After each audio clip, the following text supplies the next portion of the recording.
Chapter 1. Striped deck chairs and a brass overture. The late afternoon sun cast long shadows across the newly painted boards of the Whitstable Seaside Pavilion, its fresh coat of cream and blue gleaming like a maritime jewel against the peter sky. Miss Jane Marple adjusted her spectacles and settled more comfortably into her striped deck chair, the canvas creaking softly beneath her slight frame.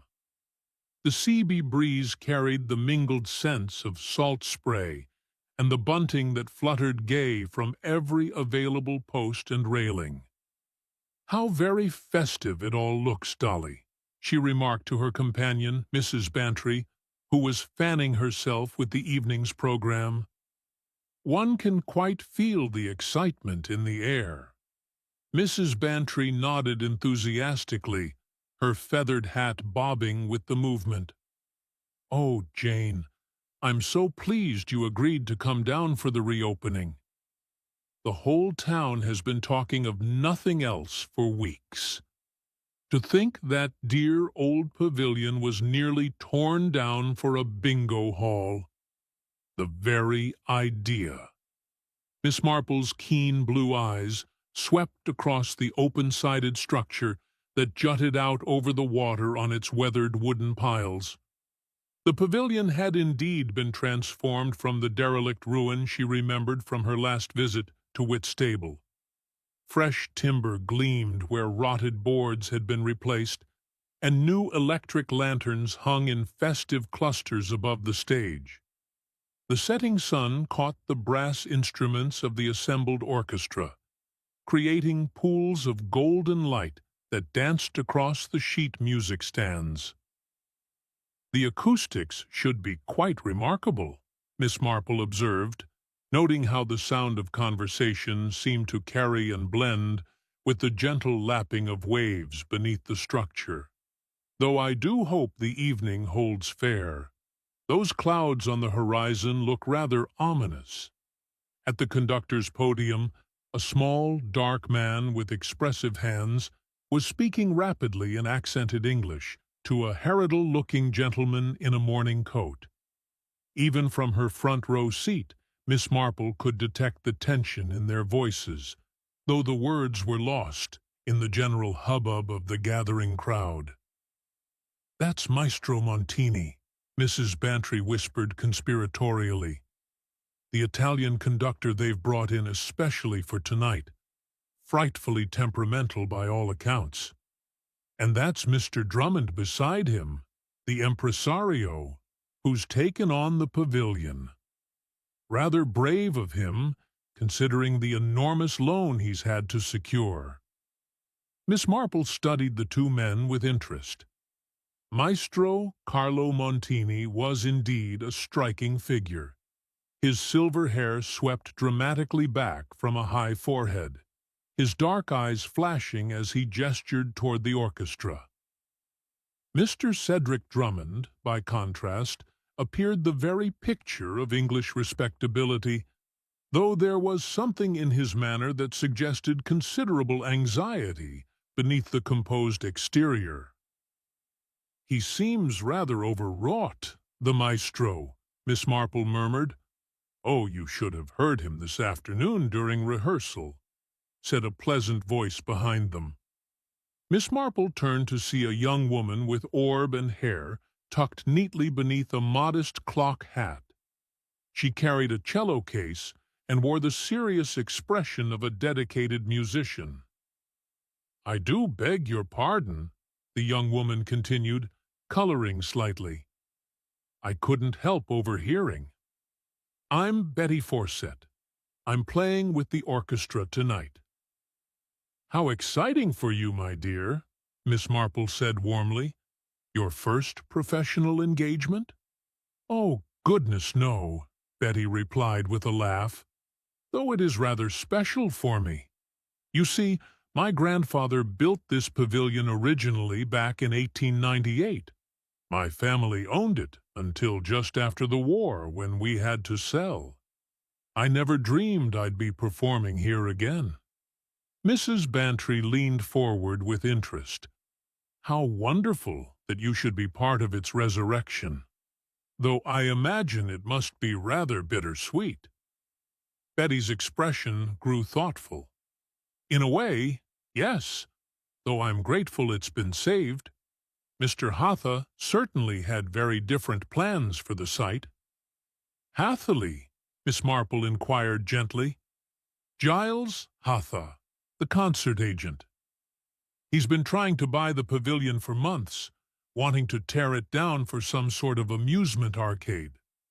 Frightfully modern, all flashing lights and mechanical noise.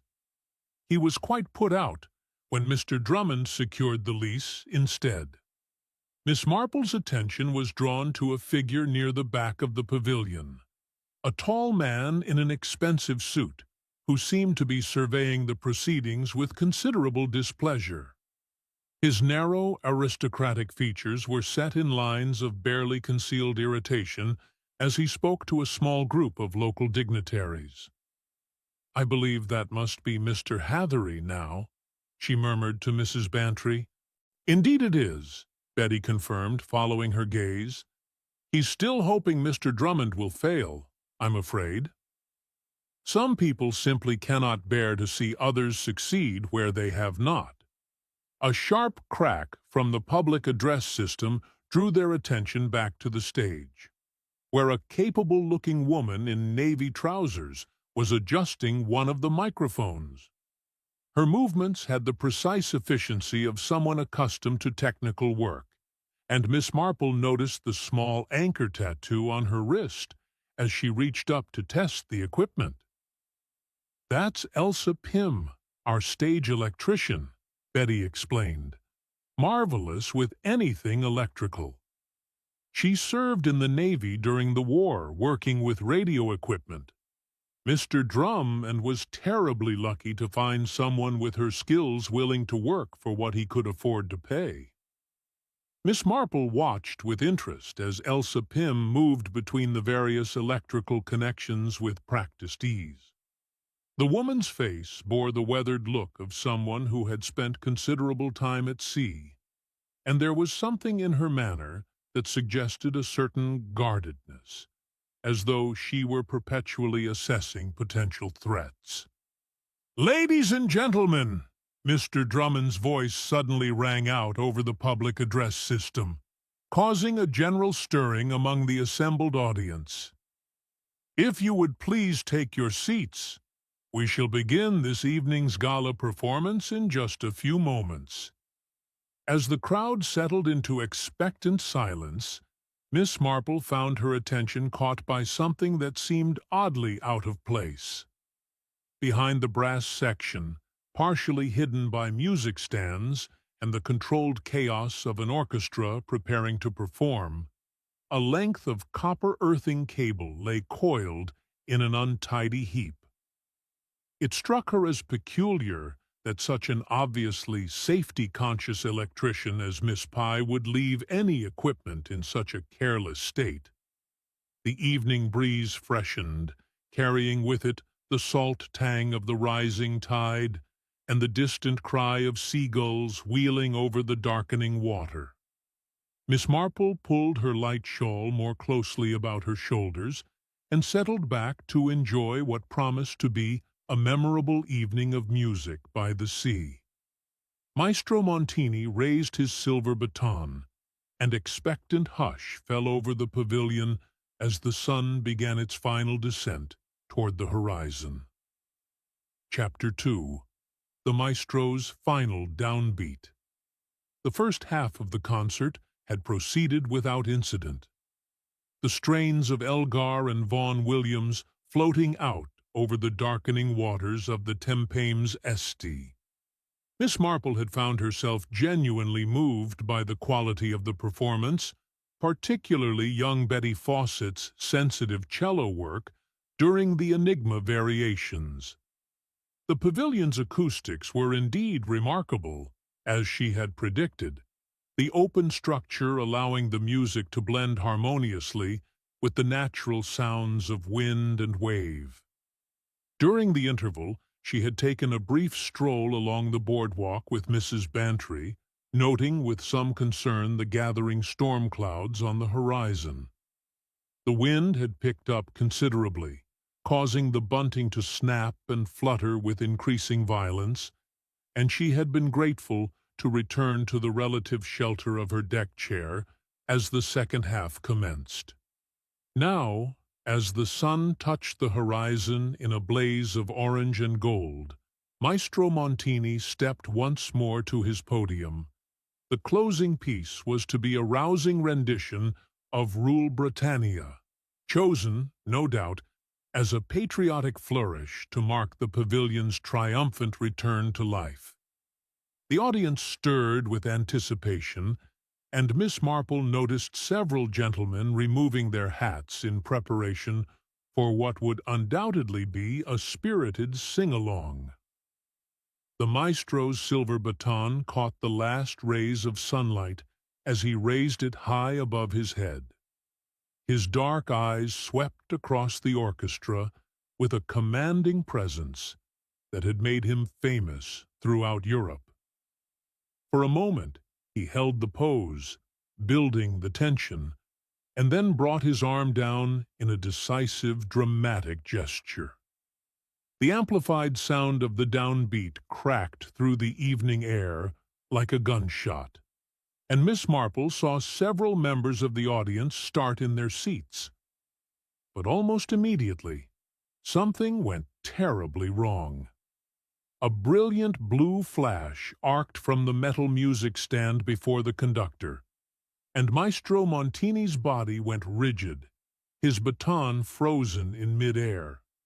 For what seemed an eternity, but could only have been seconds, he stood thus, his face contorted in an expression of shock and pain. Then, as if in slow motion, his knees buckled, and he collapsed to the wooden floor of the stage with a sickening thud. The orchestra faltered to a discordant halt, several musicians leaping to their feet in alarm. Screams echoed from the audience, and chairs scraped against the boards as people surged forward to see what had happened. Miss Marple found herself on her feet, along with everyone else, her heart pounding with the shock of what she had witnessed. Stand back, I say." The commanding voice belonged to Dr. Hawk, who was pushing his way through the crowd toward the stage. Miss Marple was not entirely surprised to see the familiar figure of St. Mary's medical practitioner. She recalled Mrs. Bantry mentioning that he was holidaying somewhere along the coast. The doctor vaulted onto the stage with surprising agility for a man of his years and knelt beside the fallen conductor. Miss Marple watched his face intently as he conducted his examination, noting the way his expression grew increasingly grave as the seconds ticked by. "I'm afraid there's nothing to be done," Dr. Haydock announced finally, rising to his feet and addressing the hushed crowd. "The gentleman has suffered a massive cardiac arrest. Death would have been instantaneous." A collective gasp arose from the audience, followed by the nervous murmur of shocked voices. Miss Marple observed how quickly the festive atmosphere had transformed into something altogether more sinister. The colorful bunting now seemed garish in the gathering dusk, and the cheerful electric lanterns cast harsh shadows across faces that had moments before been wrecked. The gruff voice belonged to Inspector Slack of the local constabulary, who had materialized with remarkable speed given the remote location of the pavilion. "Can't say I'm entirely surprised.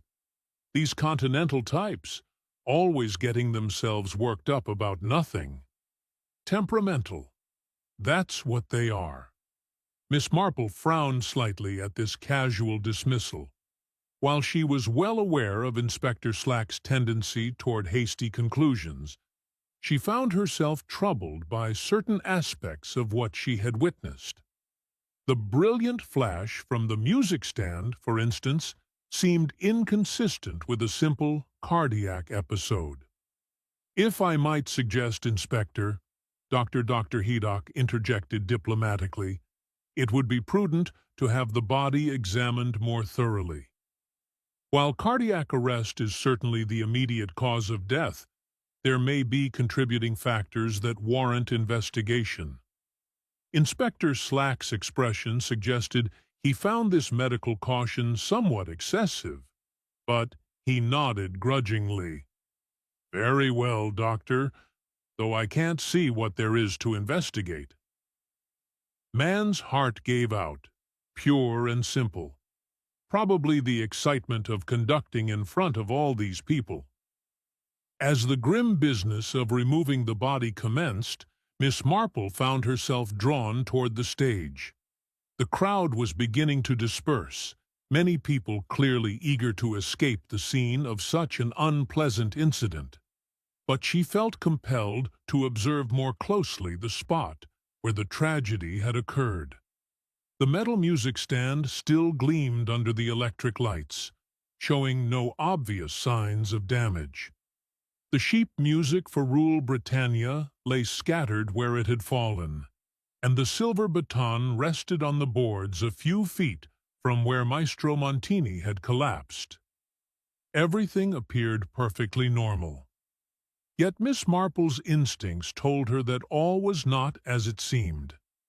Bending down with the pretense of retrieving her dropped program, she drew closer to the conductor's podium. As she did so, a faint but distinctive odor reached her nostrils, the sharp, clean scent of ozone that follows a lightning strike. It was subtle, almost masked by the salt air and the mingled perfumes of the departing audience, but unmistakable to anyone who had experienced a severe thunderstorm. More intriguing still was what she observed near the spot where the maestro had fallen. His patent leather shoes, polished to a mirror finish for the evening's performance, bore faint scorch marks along the edges of the soles. They were barely visible unless one knew what to look for. But, to Miss Marple's experienced eye, they told a story quite different from the simple cardiac arrest that Inspector Slack was so ready to accept. "Tragic business, absolutely tragic," Mr. Drummond was saying to a small group of local dignitaries. His face was pale and drawn, and Miss Marple noticed that his hands trembled slightly as he spoke. The poor maestro seemed perfectly well during rehearsal. I cannot imagine what could have brought on such a sudden attack. "Excitement, most likely," replied one of the gentlemen, a portly individual who Miss Marple recognized as the town's mayor. "These artistic types often have weak constitutions. All that emotional intensity takes its toll." Miss Marple found herself studying the faces around her with particular interest. Betty Fawcett stood near her cello, her face a mask of shock and distress. Elsa Pym was methodically disconnecting the electrical equipment, her movements efficient and professional despite the circumstances. Giles Hayther remained at the back of the pavilion, his expression unreadable, but his posture suggesting a man who was perhaps not entirely displeased by the evening's turn of events. As the crowd continued to thin, Miss Marple made her way quietly to where Mrs. Bantry stood in conversation with several other ladies. "Such a dreadful shock, Jane," her friend murmured. "To think that poor man should die so suddenly, and on what should have been such a triumphant evening." "Indeed," Miss Marple replied softly, her eyes still scanning the scene before them, "though I cannot help but wonder whether the evening's events were quite as straightforward as they appear." Mrs. Bantry looked at her sharply. Whatever do you mean? Miss Marple adjusted her spectacles and gazed thoughtfully at the now silent stage. Perhaps nothing at all, dear, but I have learned over the years that when something seems too simple, it very often proves to be far more complicated than one might initially suppose. The first drops of rain began to fall as the last of the audience made their way along the boardwalk toward the shore, bringing the ill-fated reopening of the Whitstable Seaside Pavilion to its melancholy close. Chapter 3. Miss Marple finds sand in a violin case. The morning after the tragedy dawned gray and overcast, with intermittent showers that drummed against the windows of the Seahorse Inn, where Miss Marple and Mrs. Bantry had taken rooms for their seaside holiday. The cheerful bunting that had decorated the pavilion the previous evening now hung limp and bedraggled in the persistent drizzle. A melancholy reminder of how quickly celebration could turn to sorrow. Miss Marple had risen early, as was her custom, and after a solitary breakfast in the inn's small dining room, she found herself drawn back toward the scene of the previous evening's events. The pavilion stood silent and deserted in the morning light, its bright paint looking somehow less festive under the leaden sky. Yellow police tape fluttered across the entrance, though she noted that no constable had been posted to guard the scene. She was not entirely surprised to encounter Betty Fawcett making her way along the boardwalk, carrying her cello case with obvious difficulty. The young woman's face was pale and drawn, suggesting she had slept as poorly as Miss Marple herself. "Miss Marple," Betty called out, setting down her case to wave. "I didn't expect to see anyone else about so early." "I find that a morning walk often helps to clear one's thoughts after a distressing experience," Miss Marple replied kindly, approaching the young musician. "I trust you are feeling somewhat better today." Betty's smile was won. "Not really, I'm afraid. I keep thinking about poor Maestro Montini, such a vital man, so full of passion for his music. It seems impossible that he should be gone so suddenly." "Indeed. You were packing away your instrument when it happened, I believe?" "Yes, we had just finished the first half of the program. I always pack my cello away during intervals to protect it from the sea air." Betty paused, her brow creasing with puzzlement, though I must say the strangest thing has happened this morning. Miss Marple's attention sharpened. "Oh, well, when I opened my case to check that everything was secure before bringing it back to my lodgings, I found the most peculiar thing." Betty set down the case and opened it carefully, revealing the gleaming instrument nestled in its blue velvet lining. "Look here, Miss Marple. Sand. Quite a lot of it, actually." Miss Marple bent forward to examine the interior of the case more closely. Indeed, there was a fine sprinkling of sand scattered across the velvet, particularly concentrated around the scroll end of the cello. What struck her immediately was the unusual color, not the golden sand one typically found on the beaches of Kent, but a much darker, almost black variety.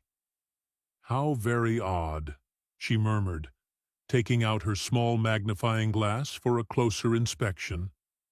"Are you quite certain the case was closed during the performance?" "Absolutely certain," Betty replied firmly. "I'm extremely careful about that. The salt air can be terribly damaging to the varnish, and this is a rather valuable instrument. I inherited it from my grandfather." "The same grandfather who built the pavilion?" "Yes, indeed. He was quite accomplished musically, though he made his fortune in shipping." Betty's expression grew more puzzled as she stared at the sand. "I simply cannot understand how this could have happened. I practiced on the pier earlier in the day, but I'm quite certain my case never touched the ground." Miss Marple carefully extracted a small sample of the sand with her fingernail, examining it closely through her magnifying glass. The grains were indeed remarkably dark, with an almost metallic sheen that was quite unlike ordinary beach sand. "Might I take a small sample to examine more closely?" she asked politely. "Of course, though I can't imagine what you hope to discover." Betty watched as Miss Marple carefully wrapped a few grains in her handkerchief. "Do you think it might be important somehow? In my experience, my dear, it is often the smallest and most seemingly insignificant details that prove to be the most revealing." Miss Marple straightened up, her keen eyes taking in the various structures along the waterfront. "Tell me, where exactly did you practice yesterday?" Betty pointed toward the end of the pier where a small shelter provided protection from the wind, just there in the bandstand. "I find the acoustics quite good for practice, and it's usually quiet during the day." Miss Marple nodded thoughtfully. The distance from the pier to the pavilion was considerable, and she could see no obvious way that sand from one location could have found its way into a closed instrument case at the other. More intriguingly, the sand on the pier appeared to be the normal golden variety, quite different from the dark specimen she had observed in Betty's case. "I don't suppose you recall seeing anyone near your case during the evening?" Miss Marple inquired gently. Betty considered this carefully. "Well, naturally, there were people moving about during the interval, members of the orchestra, of course, and Mr. Drummond was on the stage several times, checking various arrangements. Miss Pym was adjusting the electrical equipment." She paused, frowning slightly. "Come to think of it, I did notice someone crouched down near where the instruments were stored, but I assumed it was one of the musicians making an adjustment." "Someone you didn't recognize?" "I'm afraid I didn't get a clear look. It was during the interval, and there was quite a lot of activity. People were moving about, refreshments were being served. I thought nothing of it at the time." Miss Marple made a mental note of this information while continuing to study the peculiar sand. Its dark, almost coal-like appearance suggested it was not naturally occurring beach material, but rather something that had been processed or contaminated in some way. "I wonder," she mused aloud, "whether you might show me exactly where you practiced yesterday. I find I'm rather curious about the different types of sand one encounters along this stretch of coast." Betty looked somewhat puzzled by this request, but agreed readily enough. As they made their way toward the pier, Miss Marple found herself studying the various structures that dotted the waterfront. The pavilion, perched on its wooden piles above the high tide mark, was the most prominent, but there were also several smaller buildings: a refreshment kiosk, a fisherman's hut, and what appeared to be a small workshop or storage facility. The pier itself was a modest affair, extending perhaps 50 yards into the estuary. The bandstand where Betty had practiced was indeed well positioned for acoustics, with curved walls that would reflect and focus the sound. The sand here was the expected golden color, fine and clean, bearing no resemblance to the dark material they had found in the cello case. "Most curious," Miss Marple murmured, kneeling to examine the pier's construction more closely. The wooden planking was old but well maintained, and she could see no obvious source for the unusual sand. And it was as they were making their way back toward the inn that Miss Marple's attention was caught by something she had not noticed during her earlier examination of the waterfront. Beneath the pavilion itself, where the wooden piles disappeared into the water at high tide, there was a distinct discoloration of the sand and shingle. The material here was indeed much darker than elsewhere, with the same metallic sheen she had observed in Betty's case. Coal, slag, sand, she murmured to herself, recognizing it now. It was a byproduct of industrial processes, often used as fill material in coastal construction projects. The pavilion's piles would have been driven deep into such material when the structure was originally built, and the constant action of tides and weather would have brought it to the surface in the immediate vicinity. "I beg your pardon," Betty asked, following Miss Marple's gaze toward the pavilion's foundations. "Oh, nothing of great importance, my dear. Merely observing the different geological formations one encounters along the shore." Miss Marple smiled pleasantly, but her mind was working rapidly. The presence of cold slag sand in Betty's closed cello case could only mean one thing. At some point during the previous evening, either the case itself or someone who had handled it had been in direct contact with the area beneath the pavilion piles. Given Betty's certainty that her case had remained closed and untouched throughout the performance, this suggested that someone else had been crawling about in that confined and rather unpleasant space during the course of the evening. The question was who, and more importantly, why?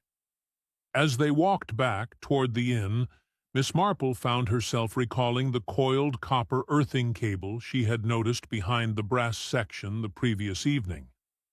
Could there be some connection between that oddly placed piece of equipment and the mysterious sand that had found its way into Betty's case? The rain began to fall more heavily, and Miss Marple pulled her mackintosh more closely about her as she pondered this latest development in what was proving to be a most intriguing puzzle. Chapter 4. 3 microphones, but one hums blue. By mid-afternoon the rain had ceased, and watery sunlight was struggling through the dispersing clouds. Miss Marple had spent the morning hours in quiet contemplation, seated in the inn's comfortable lounge with her knitting. But her thoughts had been far from the simple pattern of the cardigan she was creating for her great-nephew. The peculiar sand in Betty Fawcett's case continued to trouble her, and she found herself increasingly convinced that Maestro Montini's death had been far from natural. It was therefore with considerable interest that she observed Inspector Slack making his way along the seafront, accompanied by what appeared to be an official photographer. The inspector's expression suggested a man going through the motions rather than conducting a thorough investigation. But Miss Marple was pleased to see that some attempt was being made to document the scene properly. More intriguing still was the sight of Elsa Pym emerging from the pavilion carrying what appeared to be a toolkit. The stage electrician moved with her characteristic efficiency, but Miss Marple noticed a certain tension in her posture that had not been evident the previous evening. Donning her light coat and taking up her handbag, Miss Marple made her way back toward the pavilion. She found Miss Pym standing before a complex array of electrical equipment that had been set up on a folding table near the entrance to the structure. "Good afternoon, Miss Pym," she said pleasantly. "I do hope I'm not interrupting anything important." Elsa looked up from her work, her weathered face breaking into what might have been a smile. "Not at all, Mom. Just running some tests on the sound equipment. Inspector Slack wants to be certain there wasn't any electrical fault that might have contributed to the maestro's collapse." "How very thorough of him," Miss Marple observed, "though I confess I know very little about such technical matters. The equipment looks terribly complicated." "Oh, "It's not so bad once you understand the principles," Elsa replied, her obvious pride in her expertise overcoming her natural reticence. "The public address system is really quite straightforward. 3 ribbon microphones feeding into amplifiers, then out to the speakers. Simple enough in theory, though the seaside environment does present certain challenges." Miss Marple moved closer to examine the equipment with apparent fascination. "3 microphones, you say? How interesting. Are they all identical?" "Essentially, yes. Same make and model, same specifications. We positioned them to cover different sections of the orchestra." Elsa indicated 3 microphones that sat on the table before her, though I must say, one of them has been giving me some trouble this afternoon. "Oh dear, what sort of trouble?" Elsa picked up the middle microphone and connected it to her testing apparatus. Immediately, a low electrical hum emanated from the speakers, accompanied by an intermittent blue spark that danced across the microphone's grill. "That sort of trouble," she said grimly. "It's been acting up all day. Strange thing is, it worked perfectly well during yesterday's performance." Miss Marple studied the problematic microphone with interest. "And this was the one positioned near Maestro Montini's podium." "That's right, center stage to pick up the conductor's cues and any announcements." Elsa frowned as another blue spark crackled across the microphone surface. "I've never seen anything quite like it. The electrical characteristics seem completely wrong. Might I ask what could cause such a phenomenon?" Elsa set the microphone down carefully, her expression troubled. "Well, the most likely explanation would be damage to the internal components, or the housing. Water damage, perhaps, or physical impact of some kind." Miss Marple leaned closer, her keen eyes taking in every detail of the microphone's construction. The metal housing appeared intact, but she noticed that the rubber shield around the connection point showed signs of recent disturbance. The material looked fresh and pliable, quite different from the weathered appearance of the other components. "The rubber covering looks rather new," she observed mildly. "Good eye," Elsa admitted with what might have been grudging respect. "I had to replace part of the shield yesterday afternoon. Found it had been slit somehow, probably by accident during setup. Couldn't risk any moisture getting into the connection, so I patched it with fresh tape." "How very professional of you, though I imagine such repairs must be done quite carefully." "Oh yes, absolutely. Any exposed wiring in this environment could be extremely dangerous. Salt air is terribly corrosive, and with all the electrical current running through these systems," Elsa shuddered slightly. "Well, let's just say I take no chances with safety." Miss Marple nodded understandingly, though her attention was caught by something else. The cloth windscreen that covered the microphone's grill appeared to be slightly damp, with what looked like water droplets clinging to its surface.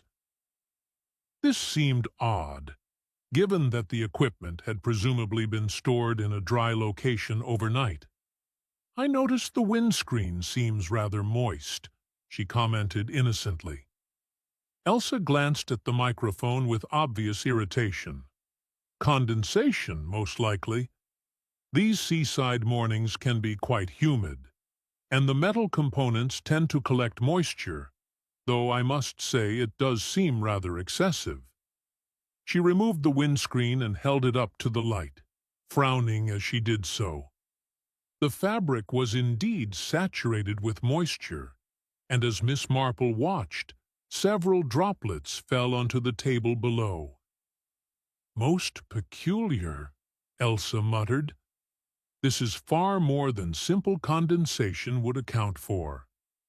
Miss Marple observed the droplets with interest. They had a slightly cloudy appearance and left faint mineral deposits on the table surface as they evaporated. Characteristics that suggested not ordinary rainwater, but seawater that had been concentrated through partial evaporation. I don't suppose you recall whether this particular microphone was positioned differently from the others yesterday evening? Miss Marple inquired casually. Elsa considered this question carefully. Not that I remember. All three were set up in their standard positions well before the performance began, though. ... She paused, her brow furrowing with concentration. Now that you mention it, Mr. Drummond did ask me to make some adjustments to the center microphone just before the second half began. Something about improving the pickup for the conductor's announcements. What sort of adjustments? Oh, nothing major. Just repositioning it slightly and checking the connections, though I do remember being rather surprised that he was concerned about such technical details at that particular moment. He seemed quite agitated about something. Miss Marple made a mental note of this information while continuing to study the troublesome microphone. The blue sparking was becoming more pronounced, and she could detect a faint odor that reminded her unpleasantly of the ozone scent she had noticed near Maestro Montini's fallen body. Miss Pye, she said carefully, in your professional opinion, could a microphone in this condition pose any danger to someone using it? Elsa's expression grew grave as she considered the question. Well, under normal circumstances, the current levels in these systems are quite low. But if there was some sort of fault in the grounding system, or if moisture had compromised the insulation, she trailed off, staring at the sparking microphone with obvious concern. What are you thinking?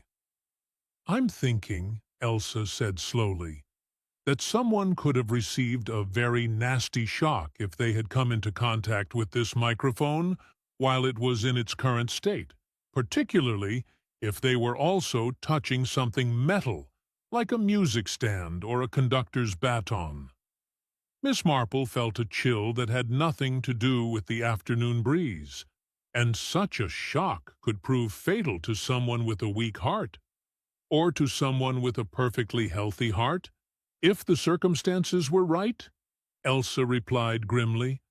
Electrical accidents can be deceptively dangerous, particularly in humid conditions. As if to emphasize her point, the microphone emitted another brilliant blue spark, this one accompanied by a sharp crackling sound that made both women step back involuntarily. I think, Miss Marple said quietly, that Inspector Slack should be informed of your findings as soon as possible. Elsa nodded, her weathered face pale with the implications of what they had discovered. I'll disconnect this equipment immediately if there's been some sort of systematic failure in the electrical system, or, Miss Marple added softly, watching the other woman's reaction carefully, if someone has deliberately tampered with it. The suggestion hung in the air between them like the lingering ozone scent from the sparking microphone, charged with possibilities that neither woman wished to contemplate. Chapter 5. Footprints Across the Boardwalk. The revelation about the faulty microphone had cast a decidedly sinister shadow over what Inspector Slack had been prepared to dismiss as a natural death. Miss Marple was pleased to observe that even that worthy gentleman's habitual skepticism had been somewhat shaken by Elsa Pym's technical demonstration, though his subsequent investigation seemed to her rather perfunctory. It was while returning from her second visit to the pavilion that afternoon that Miss Marple made her next significant discovery. The morning's rain had given way to intermittent showers, and the recently repaired sections of the boardwalk gleamed wetly under the pale sunlight. The local council had evidently been quite thorough in their renovations, she noted, with fresh planking and generous applications of tar to protect the wood from the harsh marine environment.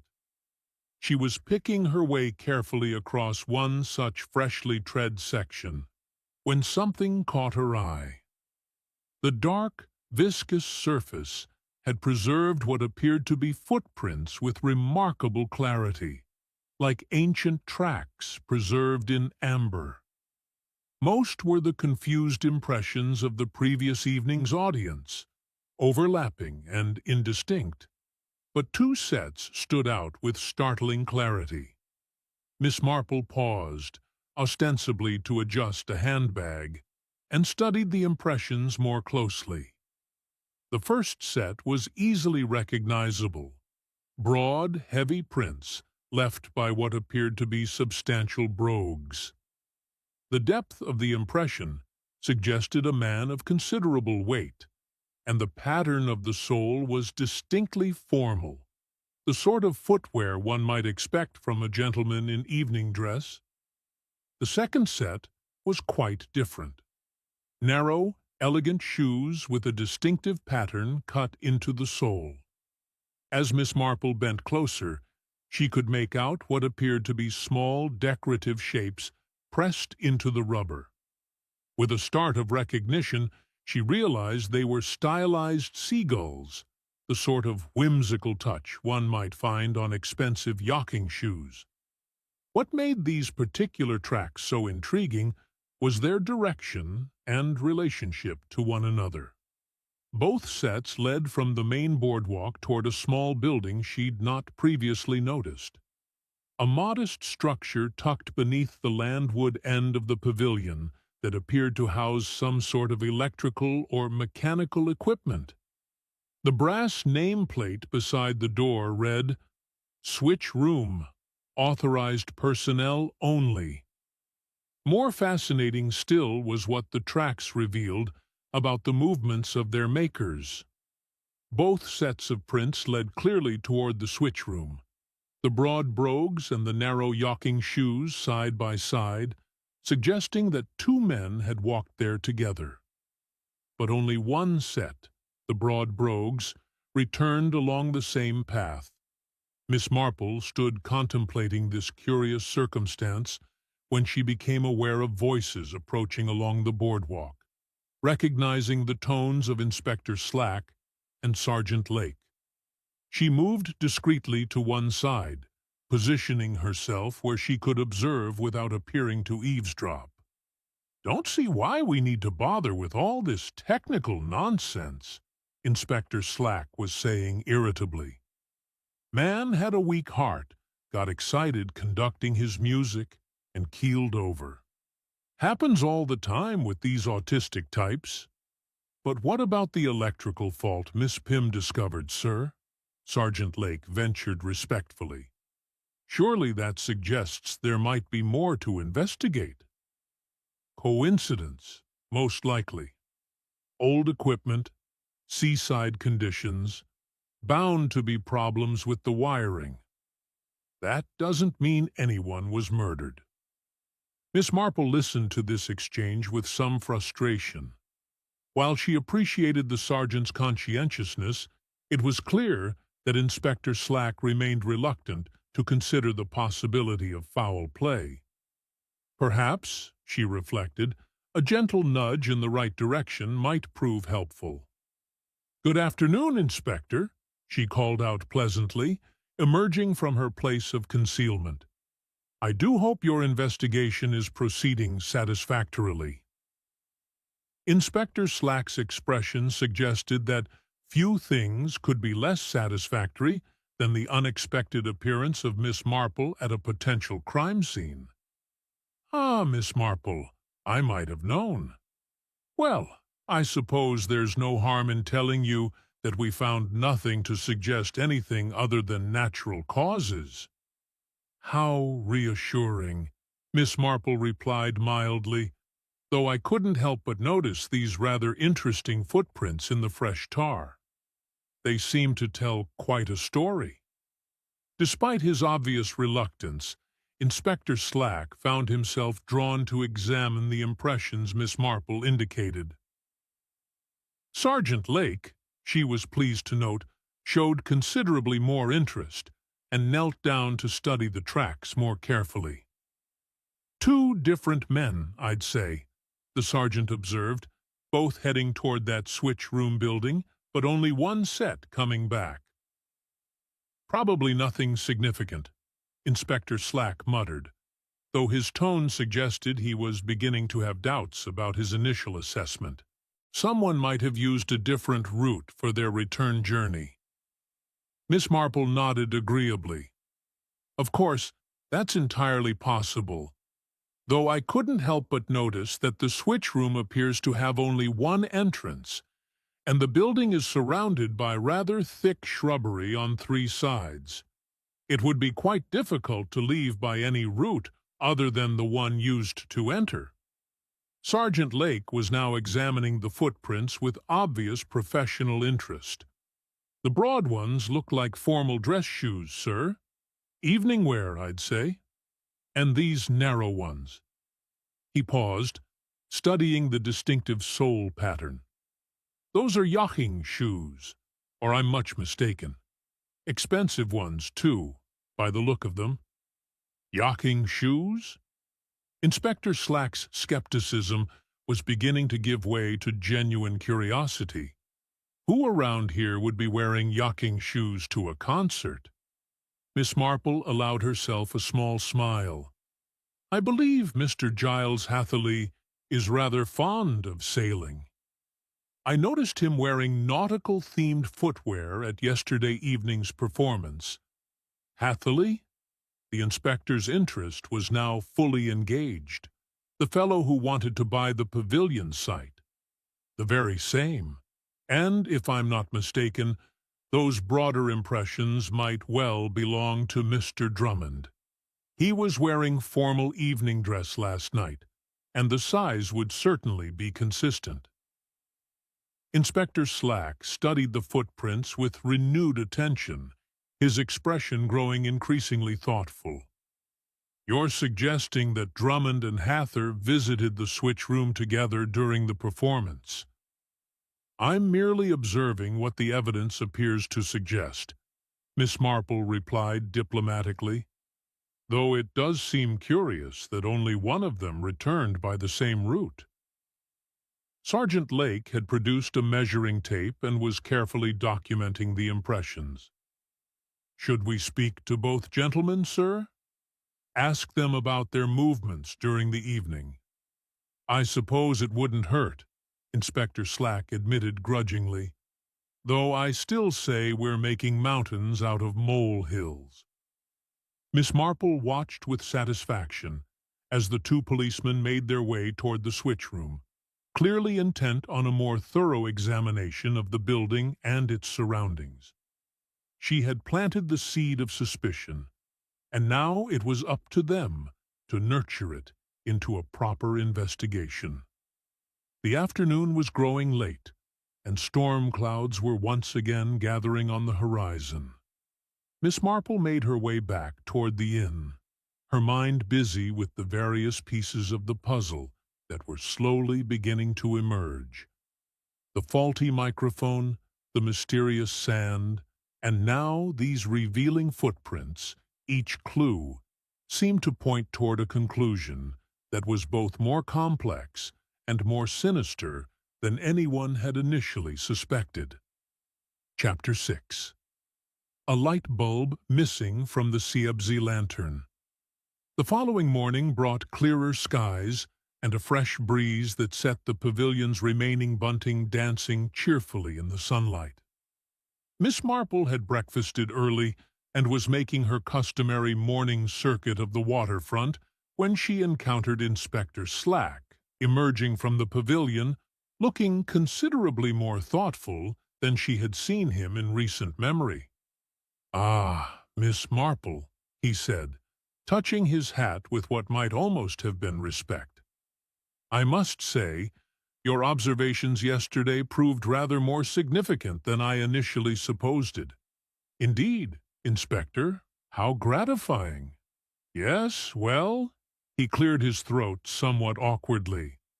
"That switch room you directed us to, most interesting place. Seems someone had been doing quite a bit of electrical work in there recently. Fresh wire splices, new connections, that sort of thing." Miss Marple adjusted her spectacles with interest. "How very curious. I don't suppose Miss Pym mentioned any recent modifications to the electrical system?" "That's just it.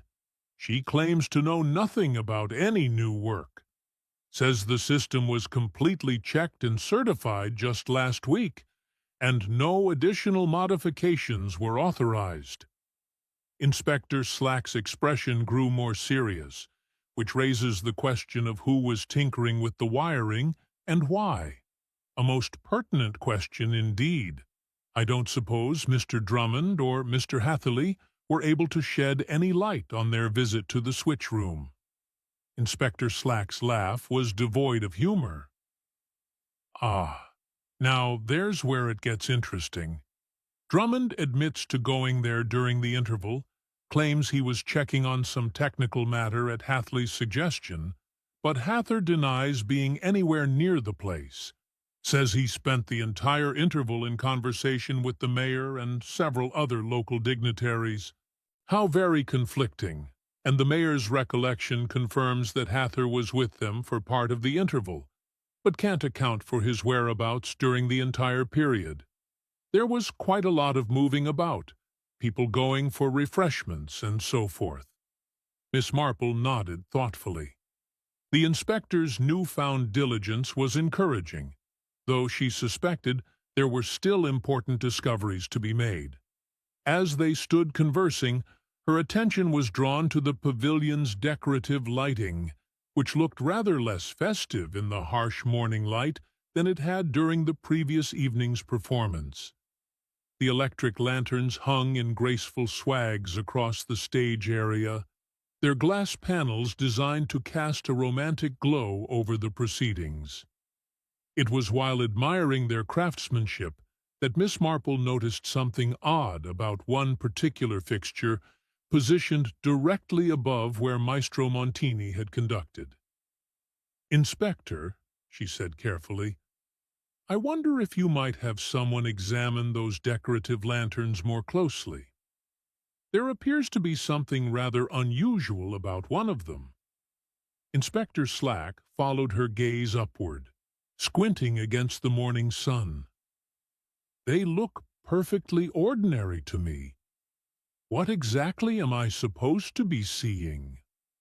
"The third lantern from the left," Miss Marple indicated with her walking stick.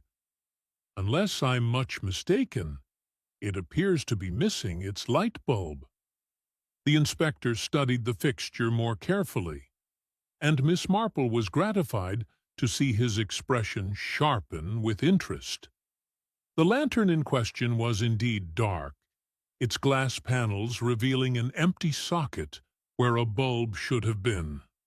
"Sergeant Lake," Inspector Slack called to his subordinate, who was examining something near the water's edge. "Bring that ladder from the storage shed, will you? We need to have a closer look at these lights." While they waited for the sergeant to return with the necessary equipment, Miss Marple continued her examination of the pavilion's overhead fixtures.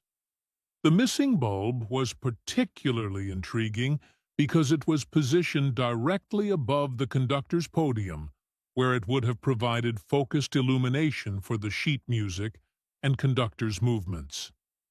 "I don't suppose Miss Pye mentioned removing any bulbs for maintenance?" she inquired mildly. "As a matter of fact, I asked her about that very thing this morning," Inspector Slack replied.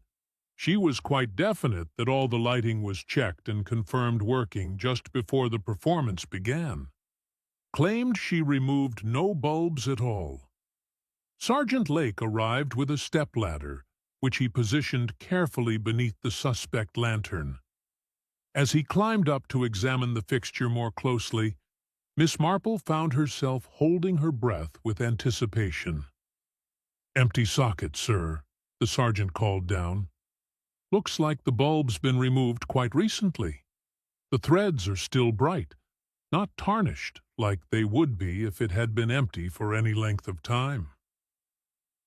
"Any sign of the missing bulb nearby?" Inspector Slack asked. Sergeant Lake made a careful survey of the immediate area, checking the stage floor and the spaces between the planking. "Nothing up here, sir, though if it fell, it might have gone right through to the ground below." Miss Marple watched with interest as the sergeant descended and began a systematic search of the area beneath the pavilion. The structure's open construction meant that anything dropped from the stage level would fall directly to the sand and shingle below, though the network of supporting piles would make retrieval rather challenging. It was some 20 minutes later that Sergeant Lake emerged from beneath the pavilion, his uniform rather the worst for wear, but his expression triumphant. In his carefully cupped hands, he carried the fragments of what had once been an electric light bulb. "Found it wedged between two of the support piles," he announced, "smashed to pieces. But there's something rather odd about it."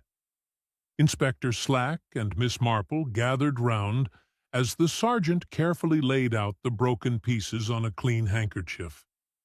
The glass fragments were indeed puzzling. Instead of the simple internal filament one would expect, there appeared to be additional wiring twisted among the debris. "That's not a standard light bulb," Inspector Slack observed with growing interest. "Someone's been tampering with it." Miss Marple studied the fragments through her magnifying glass, noting the green corrosion on some of the exposed wire ends.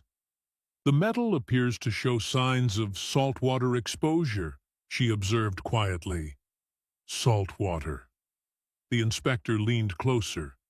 But how would a light bulb come into contact with salt water? It was Sergeant Lake who provided the answer, pointing toward the tide line visible beyond the pavilion supports. "High tide comes right up under the structure, sir. If someone had rigged this bulb to hang down on a wire, it would be submerged twice daily." Miss Marple felt a familiar thrill of recognition as the pieces began to fall into place. "Inspector, might I suggest that you have Miss Pym examine these wire fragments? I have a feeling she may be able to tell us exactly what purpose they were intended to serve." Inspector Slack was already wrapping the evidence carefully in his handkerchief. "My thoughts exactly. Though I must say, this business is becoming considerably more complex than I initially supposed it." "Murder often is, Inspector," Miss Marple replied gently, "though I think you'll find that the complexity serves a purpose, to conceal what is actually a rather straightforward crime."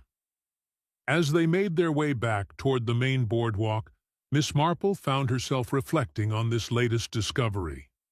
The missing light bulb, obviously modified with additional wiring and showing signs of saltwater exposure, suggested a level of technical sophistication that pointed toward someone with considerable electrical knowledge.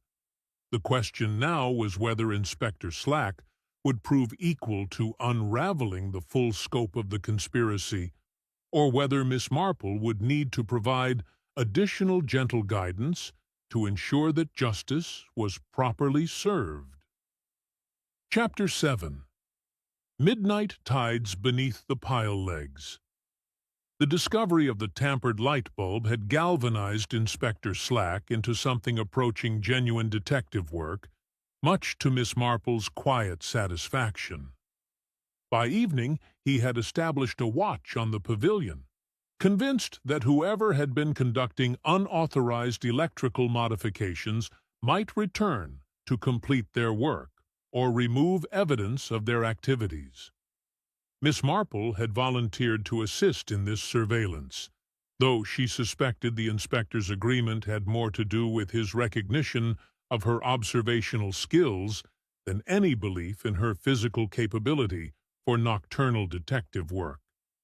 She had positioned herself in the small shelter at the end of the pier, wrapped warmly in her traveling coat and armed with a thermos of tea and her knitting. The tide was coming in, and she could hear the gentle lap of waves against the pavilion's wooden supports, growing gradually stronger as the water level rose. The moon was nearly full, casting silver paths across the water and providing sufficient illumination to observe any movement around the structure. It was approaching midnight when Miss Marple first detected activity beneath the pavilion. A faint scraping sound, barely audible above the wash of the waves, suggested someone was moving carefully among the support piles. She set aside her knitting and peered intently into the shadows, her hand reaching for the police whistle Inspector Slack had provided. The figure that emerged partially into the moonlight was unmistakably Elsa Pym, though the stage electrician was barely recognizable in her current state.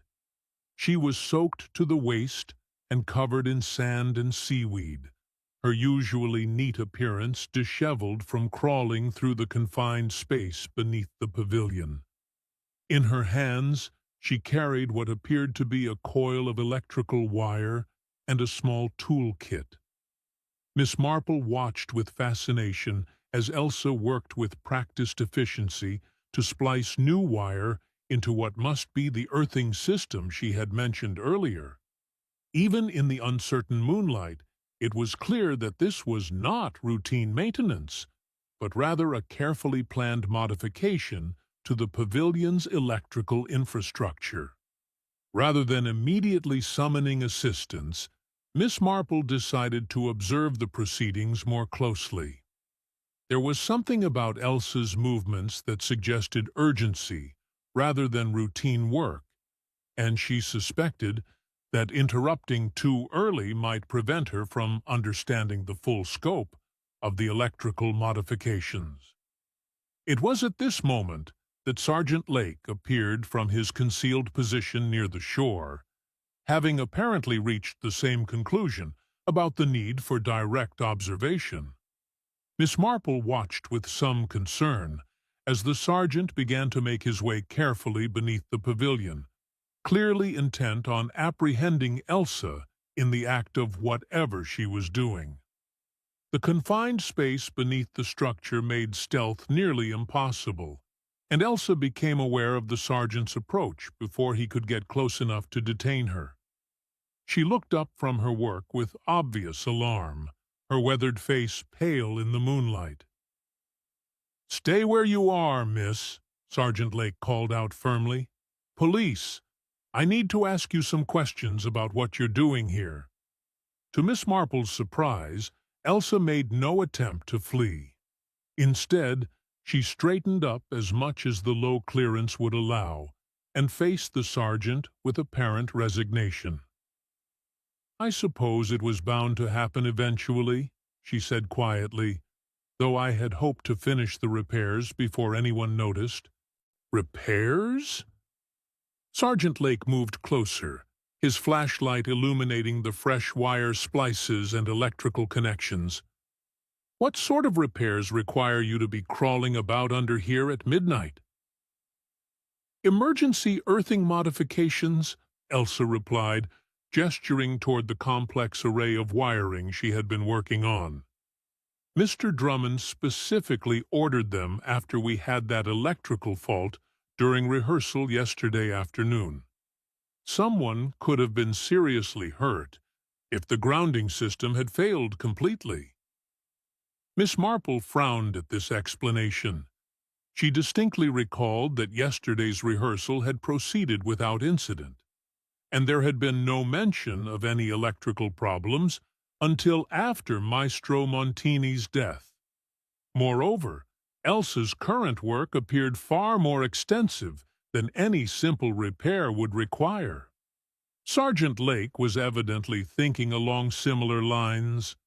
Mr. Drummond ordered these modifications. When exactly did this conversation take place? Elsa hesitated, her eyes darting nervously between the sergeant and the complex wiring surrounding them. Earlier this evening, he was very concerned about safety, especially after what happened to the poor maestro. I see.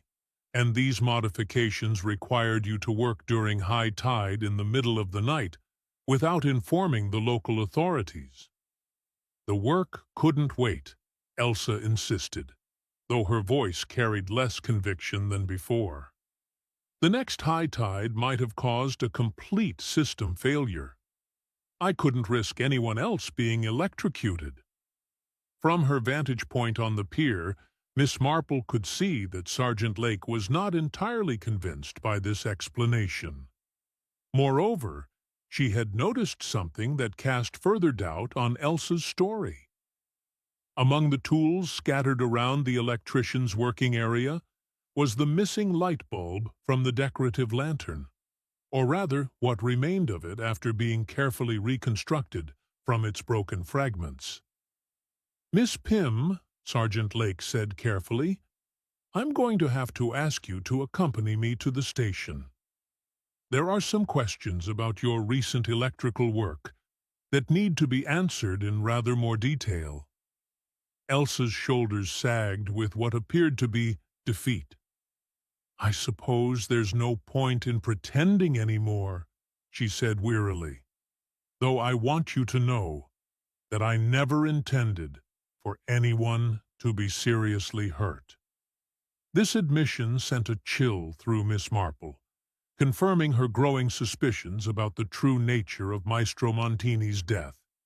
She watched as Sergeant Lake carefully collected Elsa's tools and equipment, noting particularly his attention to a small container that appeared to contain sea-ater mixed with metal filings.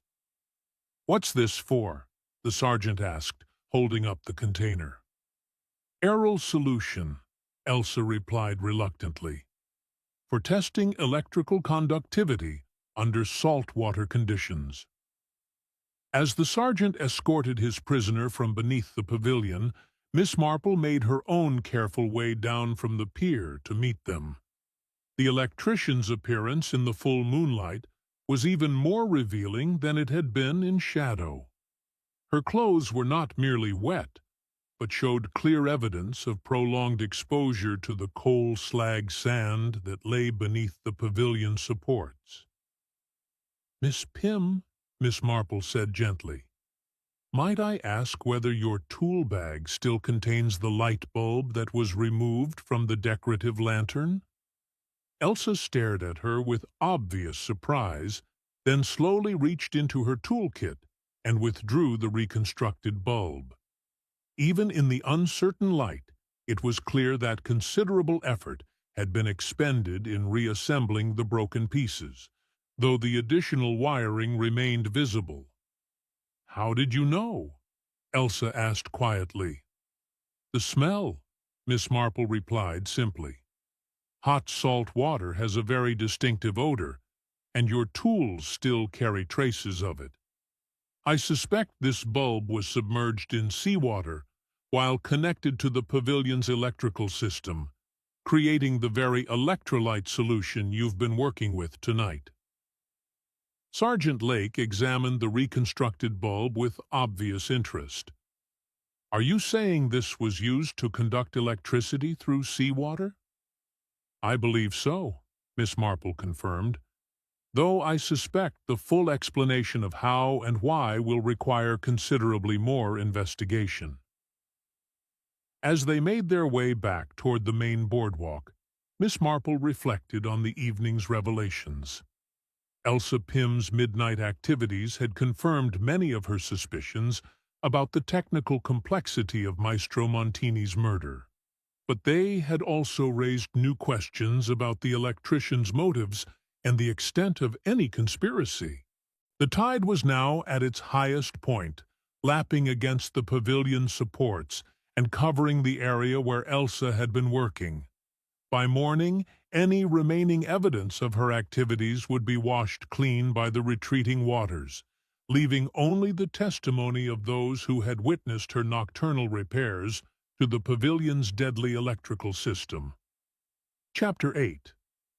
The Program Note in Invisible Ink. The morning following Elsa Pym's arrest brought a flurry of activity to the normally quiet seaside town. News of the electrician's detention had spread quickly through the local community, generating considerable speculation about the true circumstances surrounding Maestro Montini's death. Miss Marple, however, found herself troubled by certain aspects of the case that remained unexplained. She was taking her customary morning tea in the inn small parlor when Mrs. Bantry appeared, looking somewhat flustered and carrying what appeared to be the previous evening's concert program. "Jane, the most extraordinary thing has happened," her friend announced, settling into the chair opposite with obvious agitation. "I was just tidying my things when I noticed something quite peculiar about this program." Miss Marple sat down her teacup with interest indeed. "What sort of peculiarity?" "Well, I'd spilled a bit of tea on it yesterday evening during the interval, and this morning I thought I might try to steam out the stain." Mrs. Bantry held up the program, which showed clear signs of having been subjected to considerable moisture. But when I held it over the kettle, the most remarkable thing appeared. Miss Marple took the program and examined it carefully. The paper was of good quality, with a glossy finish that had preserved the printing admirably, despite its damp treatment. At first glance, it appeared entirely normal. A tasteful design featuring the evening's musical selections and brief biographical notes about the performers. "I'm afraid I don't see anything unusual, dear," Miss Marple admitted, adjusting her spectacles for a closer look. "Look here on the back page," Mrs. Bantry said eagerly, pointing to what had initially appeared to be blank space beneath the printed acknowledgments. "Hold it up to the light." Miss Marple did as suggested, and immediately understood her friend's excitement.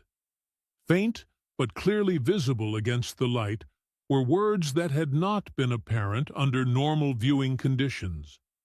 The writing appeared to have been done with some sort of invisible ink that had been revealed by the steam treatment.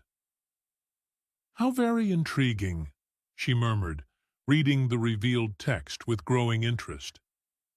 "This appears to be some sort of message."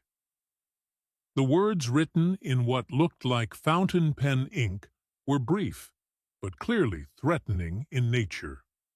"First interval by my option, or the maestro won't finish the concert." Mrs. Bantry leaned forward anxiously. "Do you think it's connected to poor Maestro Montini's death?" "I should think it very likely," Miss Marple replied, studying the handwriting with considerable attention. The script was flamboyant and confident, with elaborate flourishes that suggested someone accustomed to signing documents with a certain theatrical flair. But who could have written such a thing? And why use invisible ink? Miss Marple considered these questions while continuing to examine the program. The use of invisible ink suggested premeditation. Someone had planned to deliver this threat in a way that would not be immediately detected. Moreover, the reference to my option implied a business transaction of some sort. "I believe," she said carefully, "that we should show this to Inspector Slack immediately. But first, I should like to compare this handwriting with some samples I observed yesterday." Mrs. Bantry looked puzzled. "What sort of samples?" "Various gentlemen signed the visitor's book at the pavilion before the performance," Miss Marple explained. I noticed several signatures while we were waiting for the concert to begin. One in particular struck me as rather distinctive. They made their way to the pavilion, where the visitor's book still lay open on its stand near the entrance. Miss Marple turned back through the pages until she found the entries from the evening of the concert. There, halfway down the page, was the signature she remembered. Giles Hathery, written in the same elaborate theatrical script that had appeared on the program. "Good heavens," Mrs. Bountry breathed, comparing the two samples. "They're identical, aren't they?" "Very nearly so," Miss Marple confirmed, "though I think we should allow Inspector Slack to make the official determination." They found the inspector in the local police station looking rather more harried than usual as he attempted to process Elsa Pym's arrest while dealing with the increased attention the case was receiving from his superiors. His expression brightened noticeably when Miss Marple presented the program and explained its significance. "Invisible ink, you say?" He examined the revealed message with obvious interest. "Clever way to make a threat without leaving obvious evidence, though not quite clever enough, as it turns out. The handwriting appears to match Mr. Hather's signature in the visitor's book," Miss Marple observed mildly. Inspector Slack studied both samples carefully, his expression growing increasingly grim. "Indeed, it does. This puts rather a different complexion on things, doesn't it? It certainly suggests that Mr. Hathley's interest in the pavilion was rather more urgent than he initially indicated." Miss Marple agreed. "Though I confess I'm puzzled by the timing. This message refers to something that should happen during the first interval. Yet Maestro Montini died during the second half of the performance." The inspector frowned as he considered this apparent discrepancy. Perhaps the plan went wrong somehow? Or maybe Hatha decided to escalate when his initial threat didn't produce the desired result. Miss Marple nodded thoughtfully, though she suspected the explanation might be more complex than the inspector supposed. The invisible ink message suggested careful planning, but its timing seemed oddly inconsistent with the actual events of the evening. "Have you had an opportunity to question Miss Pym about her relationship with Mr. Hatherley?" she inquired. "As a matter of fact, I have," Inspector Slack replied. "Most interesting conversation that was. Seems Hatherley approached her several weeks ago with what he called a business proposition. Offered her a substantial sum to ensure that the pavilion's electrical systems would suffer some sort of failure during the opening performance, and she agreed. She claimed she initially refused, said she had too much professional pride to sabotage her own work. But Hather was apparently quite persistent, and the money he was offering was more than she could earn in 2 years of honest employment. Miss Marple absorbed this information with growing understanding. So the original plan was merely to create an electrical failure that would disrupt the performance and perhaps discredit Mr. Drummond's management. That's what she says. But she also admits that her resentment of Drummond's decision to hire foreign musicians instead of local talent made her more receptive to Hather's suggestions than she might otherwise have been. And when did the plan change from mere sabotage to murder? Inspector Slack's expression grew grave. According to Miss Pye, that wasn't supposed to happen at all. She claimed she only intended to create a minor electrical fault that would frighten Montané and perhaps cause him to refuse to complete the performance. But when she discovered that Hathley had modified her work to connect the system to live mains current instead of the low-voltage supply she had planned to use, she realized the consequences would be far more serious. Miss Marple felt the familiar satisfaction of seeing the pieces of a complex puzzle beginning to fall into place. So Mr. Hatha used Miss Pym's technical expertise to create the basic framework for his plan, then modified it without her knowledge to ensure a fatal outcome. That appears to be the case, though Miss Pym admits she should have realized what was happening when she discovered the unauthorized changes to the wiring. As they prepared to leave the police station, Miss Marple reflected on the implications of these revelations.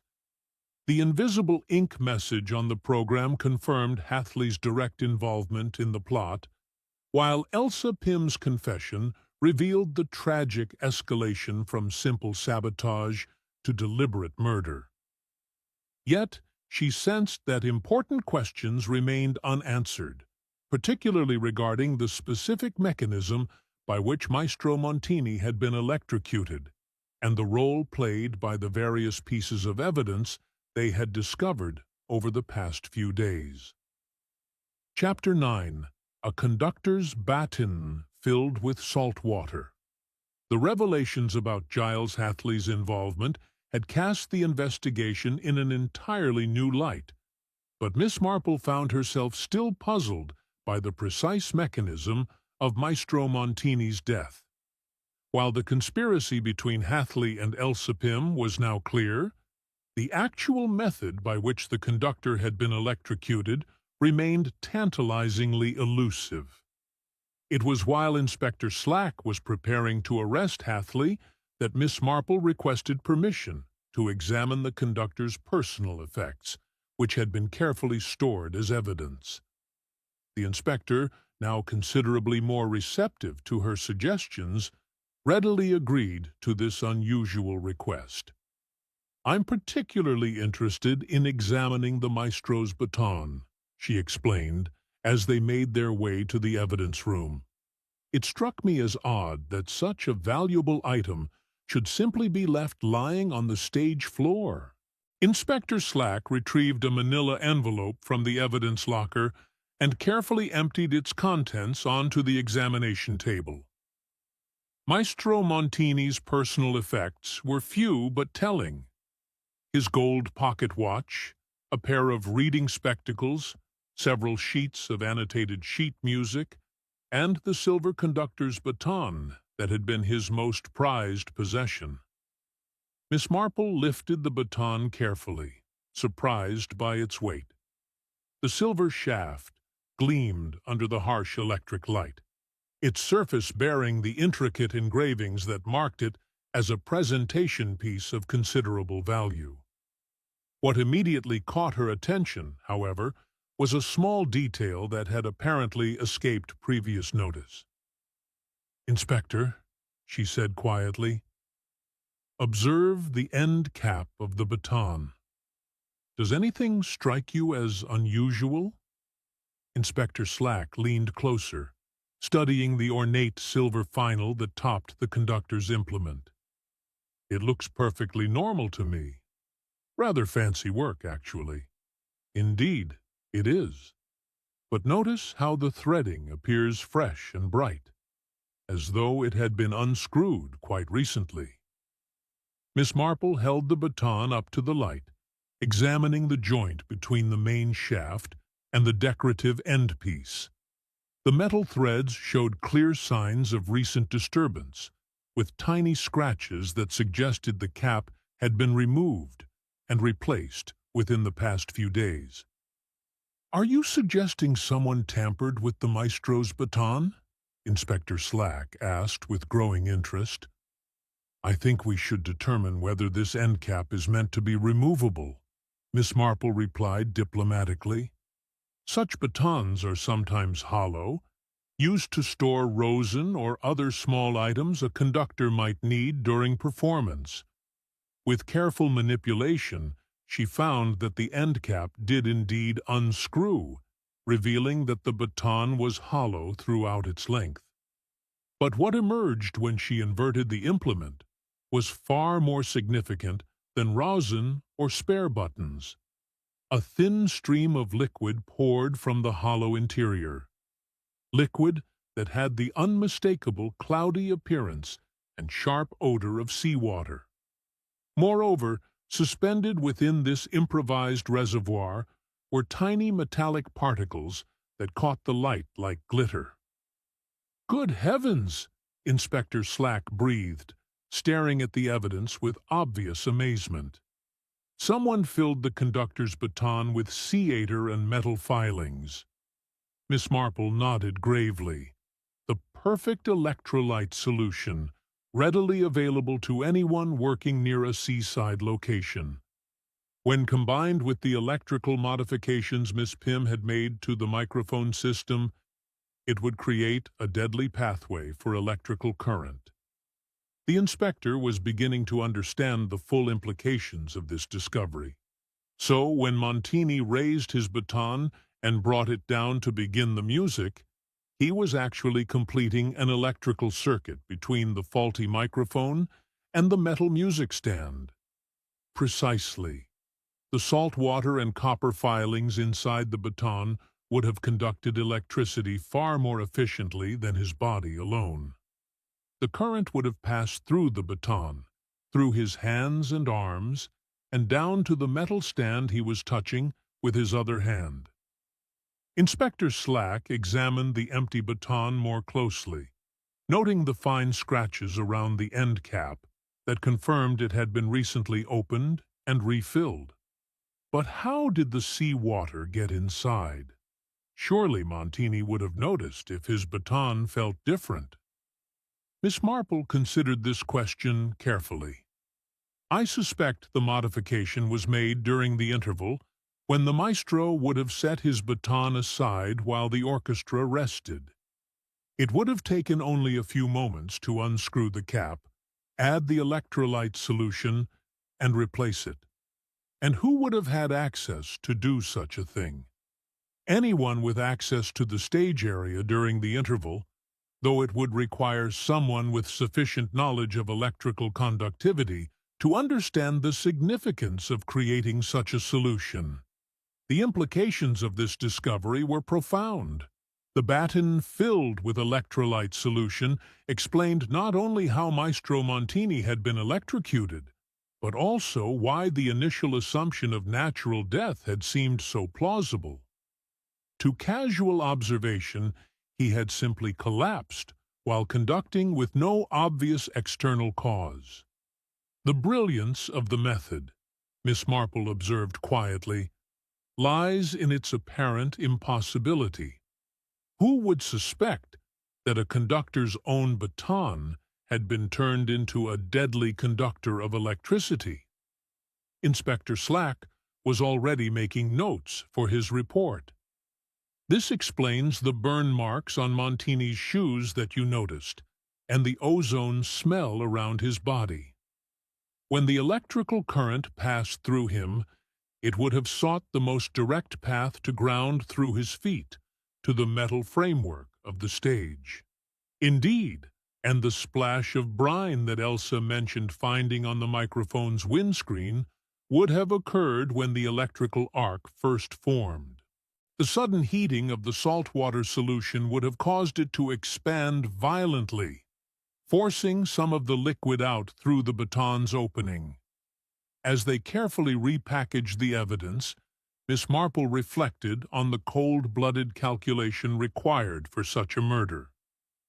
The killer had not only needed to understand the electrical modifications Elsa had made to the sound system, but had also required intimate knowledge of Maestro Montini's conducting habits and access to his personal equipment. "Inspector," she said thoughtfully, "I believe you'll find that Mr. Hather's background includes more than just concert promotion. A man who could devise such an elaborate electrical murder would need considerable technical knowledge." "I'll have Sergeant Lake look into his background immediately," Inspector Slack replied. "Though I must say, Miss Marple, without your observations about the baton, we might never have understood how the murder was actually accomplished." Miss Marple adjusted her spectacles modestly. The truth has a way of revealing itself, Inspector, provided one pays attention to the details that others might overlook. In this case, the very instrument of Maestro Montini's artistry became the instrument of his destruction. As they prepared to leave the evidence room, Miss Marple found herself thinking about the tragic irony of the conductor's death. The silver baton that had helped him create beautiful music had been perverted into a tool of murder. Its hollow interior turned into a reservoir of death, disguised as an object of artistic expression. The case was rapidly approaching its conclusion, but she sensed that one final revelation awaited.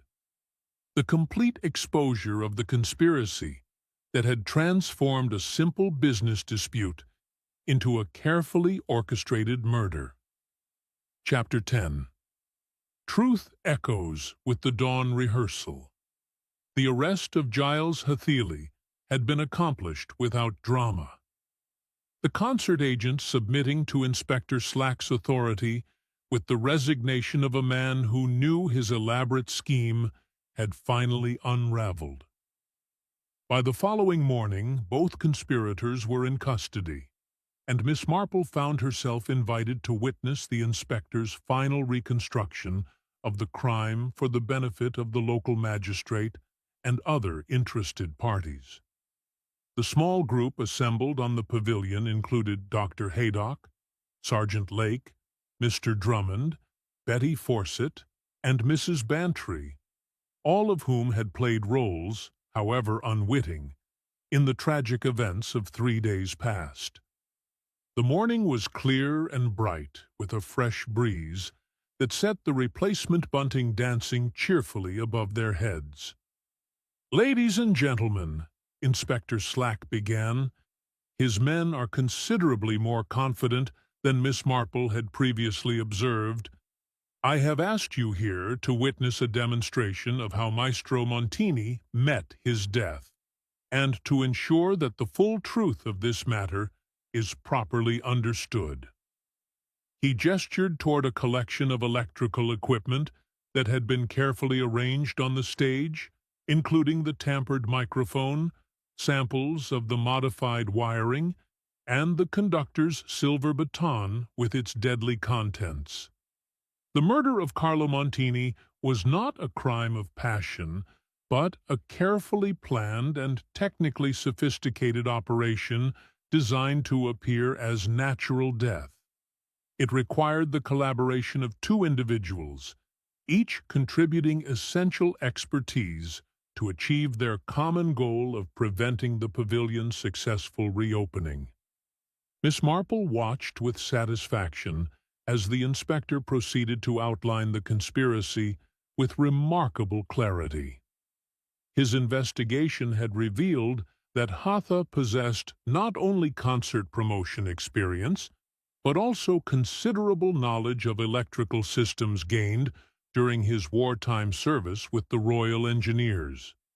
Mr. Hatheli's plan was elegantly simple in concept, Inspector Slack continued. He would use Miss Pym's legitimate access to the pavilion's electrical systems to create a pathway for a lethal current, timing the fatal moment to coincide with the most dramatic portion of the evening's performance. The inspector demonstrated how Ella Pye had been persuaded to create what she believed was a harmless electrical fault in the conductor's microphone. Her modifications had included slitting the rubber shield and connecting the microphone to an earthing cable that ran beneath the pavilion to a light bulb submerged in the rising tide. Miss Pym genuinely believed she was creating a minor shock that would merely frighten the maestro and disrupt the performance. Inspector Slack explained she had calculated the electrical load based on the pavilion's normal low-voltage systems, but Mr. Hatheri had other plans. Miss Marple interjected gently. He secretly modified the wiring to connect directly to the mains electrical supply, ensuring that any shock would prove fatal.